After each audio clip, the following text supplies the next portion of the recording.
Welcome to Sewbliss. Today I'm going to share with you another quick tip. This time I'm going to be talking about sewing needles. Now the first thing that we need to talk about when looking at our needles is the anatomy of the needles. So first at the top right here we have the shank, and that is the part that goes into your machine. The back of it is flat, and that flat part goes towards the back of your machine. Then down here we have the body of the needle, and that is called the shaft. So that's this long skinny part right here, and that determines the size of the needle. The shaft is what the numbers are measuring. Then at the bottom we obviously have the point, and those vary depending on the type of needle you get. And then we have the eye, that's where the thread goes through. And then on the front, if you look at your needle really closely, there's a groove, and that's where your thread lays, so it's flat against the needle. On the back of the needle, you'll also notice there's a groove, and that is called the scarf, and that's to help eliminate skipped stitches. Now when you're choosing a needle for a project, the first thing that you're going to want to look at is the size of the needle. The smaller the number, the smaller the needle size. And typically you want the needle size to correspond with the weight of fabric. So if you have a lighter weight fabric, you probably want a smaller needle. Now if you've ever looked at a package of needles before, you'll notice there's two numbers. There's usually a smaller number and then there's a bigger number.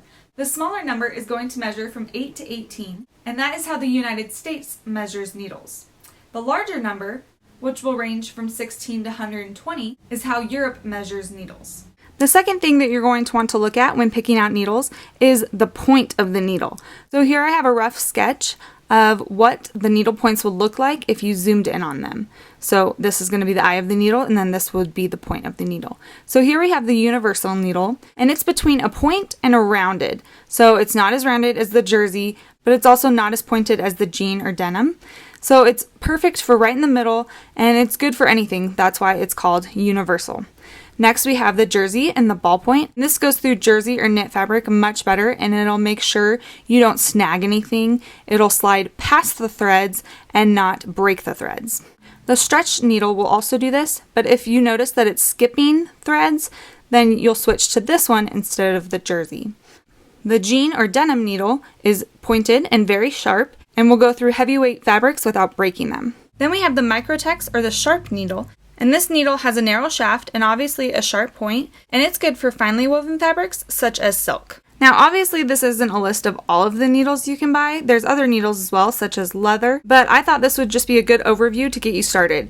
Now before I end this video, I do want to show you this organizer that I have for my sewing needles. It's great so that I don't get them confused with what they are, because you can barely read on the needle the numbers. So this way I just can keep them all organized and all in one place. Now when I buy my needles, I usually just buy them from Joann's. But if I want some good quality needles, I'll buy them from a company called Superior Threads. They have awesome needles in all different sizes. So I'll make sure to put a link to them below.